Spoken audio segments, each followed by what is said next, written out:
ഹരേമ്യ. നിങ്ങൾക്ക് ഈ പേര് ഇഷ്ടമായെന്ന് വിശ്വസിക്കുന്നു. അപ്പോൾ ഇന്നു മുതൽ നമ്മുടെ പേജ് അറിയപ്പെടുന്നത് ഹരേമ്യ എന്നായിരിക്കും. ഹരേമ്യ ബൈ പ്രിയങ്ക. ഈ പേരിനെ കുറിച്ചും ഇതിന്റെ പിന്നിലെ കഥയും ഒക്കെ ചേർത്ത് ഞാനൊരു വീഡിയോ നേരത്തെ ഇട്ടിട്ടുണ്ടായിരുന്നു കേട്ടോ. അത് കാണാത്തവരുണ്ടെങ്കിൽ ഒന്ന് കണ്ടേക്കണേ. അങ്ങനെ നമ്മൾ പേര് കണ്ടുപിടിച്ചു. ഇനി വേണ്ടത് ഒരു ലോഗോ ആണ്. എന്തെങ്കിലുമൊക്കെ ഒരു സ്പെഷ്യാലിറ്റി ഉള്ള ഒരു ലോഗോ. ഇവിടെയും എന്നെ ഹെൽപ്പ് ചെയ്തത് ChatGPT തന്നെയാണ്. എങ്ങനെയായിരിക്കും, ഏത് ഫോണ്ട് വേണം എന്നൊക്കെ ChatGPT വഴി ഒരു ഐഡിയ ഉണ്ടാക്കിയിട്ടാണ് ക്യാൻവയിൽ വെച്ചിട്ട് ഡിസൈൻ ചെയ്തത്. ഞാൻ ഡിസൈൻ ചെയ്ത കുറച്ച് ഡിസൈൻസ് കാണിച്ചു തരാം കേട്ടോ.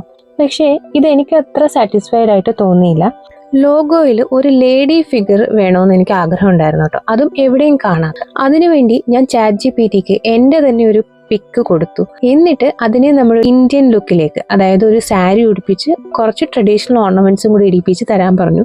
അപ്പോൾ അത് ഇങ്ങനെ ഒരു പിക്ക് തന്നു. എൻ്റെ ലുക്കേ അല്ല, അതിനെ സ്കെച്ച് രൂപത്തിലാക്കി ബാക്ക്ഗ്രൗണ്ട് റിമൂവ് ചെയ്ത് ഞാൻ ChatGPTയുടെ കയ്യിൽ നിന്ന് മേടിച്ചു.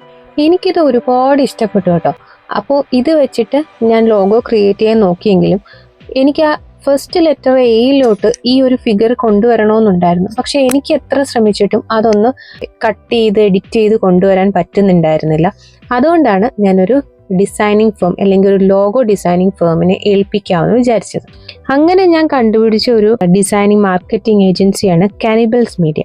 അവർക്ക് ഒരുപാട് ലോഗോ പ്ലാൻസ് ഉണ്ട്. അതിൽ 499 മിനിമൽ പ്ലാനാണ് ഞാൻ ചൂസ് ചെയ്തത്. ഈ 499 പ്ലാനിൽ 2 ലോഗോ ഡിസൈൻ അവർ കാണിക്കും, 2 റിവിഷൻസും ഉണ്ട്. എന്നിട്ട് ഫൈനൽ ലോഗോ തരും. 499 ആണെങ്കിൽ ആദ്യം തന്നെ പേ ചെയ്യണം കേട്ടോ. ഏകദേശം ഒരു വീക്ക് എടുത്തിട്ടാണ് എനിക്ക് എൻ്റെ ഫൈനൽ ലോഗോ കിട്ടിയത്. അതും ലേഡി ഫിഗർ ആ എയ്ക്കകത്ത് പെർഫെക്റ്റ് ആയിട്ട് അവർ കൊണ്ടുവന്ന് എത്തിച്ചു. ഞാൻ മനസ്സിൽ എന്താണോ കണ്ടത് അതേ രൂപത്തിലാണ് എനിക്ക് ആ ലോഗോ കിട്ടിയത്. അപ്പോൾ ഇതാണ് നമ്മുടെ ലോഗോ. എല്ലാവർക്കും ഇഷ്ടപ്പെട്ടെന്ന് വിചാരിക്കുന്നു.